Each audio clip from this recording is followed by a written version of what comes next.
As Election Day approaches, various claims are made about the religious and moral aspects of voting.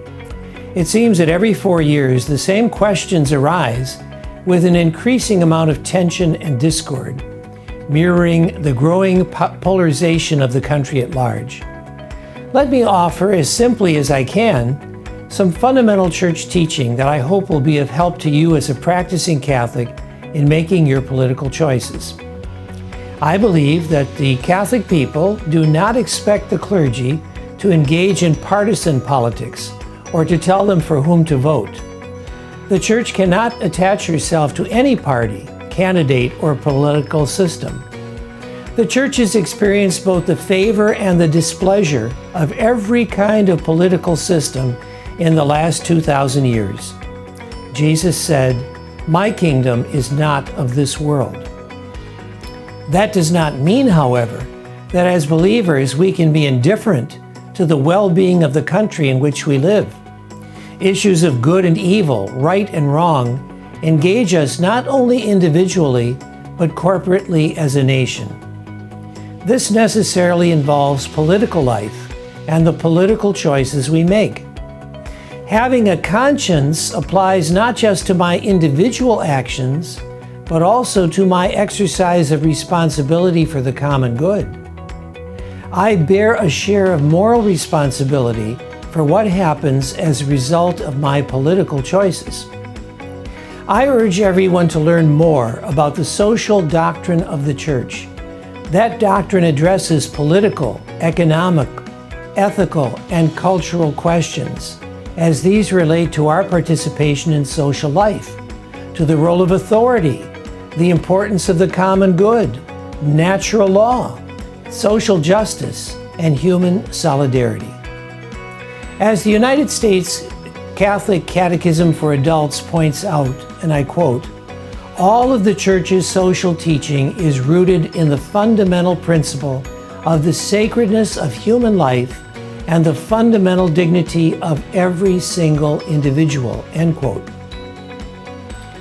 When it comes to specific issues regarding good and evil, right and wrong, there can be a legitimate difference of opinion, morally and politically, about how to remedy an evil or to accomplish something good.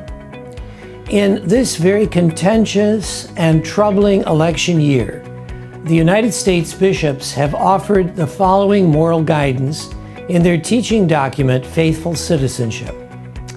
And I'm going now to read for you from that document the particular numbers that apply to our situation. Number 34, Catholics often face difficult choices about how to vote. This is why it is so important to vote according to a well-formed conscience that perceives the proper relationship among moral goods. A Catholic cannot vote for a candidate who favors a policy promoting an intrinsically evil act, such as abortion, euthanasia, assisted suicide, deliberately subjecting workers or the poor to subhuman living conditions, redefining marriage in ways that violate its essential meaning, or racist behavior, if the voter's intent is to support that position. In such cases, a Catholic would be guilty of formal cooperation in grave evil. At the same time, a voter should not use a candidate's opposition to an intrinsic evil to justify indifference or inattentiveness to other important moral issues involving human life and dignity. Number 35. There may be times when a Catholic who rejects a candidate's unacceptable position, even on policies promoting an intrinsically evil act, may reasonably decide to vote for that candidate for other morally grave reasons. Voting in this way would be permissible only for truly grave moral reasons, not to advance narrow interests or partisan preferences or to ignore a fundamental moral evil. Number 36. When all candidates hold a position that promotes an intrinsically evil act, the conscientious voter faces a dilemma. The voter may decide to take the extraordinary step of not voting for any candidate, or, after careful deliberation, may decide to vote for the candidate deemed less likely to advance such a morally flawed position and more likely to pursue other authentic human goods. Number 37. In making these decisions, it is essential for Catholics to be guided by a well-formed conscience that recognizes that all issues do not carry the same moral weight, and that the moral obligation to oppose policies promoting intrinsically evil acts has a special claim on our consciences and our actions. These decisions should take into account a candidate's commitments, character, integrity, and ability to influence a given issue. In the end, this is a decision to be made by each Catholic, guided by a conscience formed by Catholic moral teaching.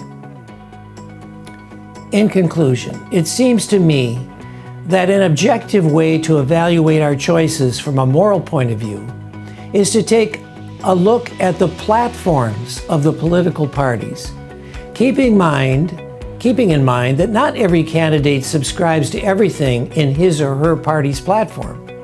We must ask ourselves not only whether these platforms promote what we think is good, but in what ways, if any, do they condone or promote things that are intrinsically evil?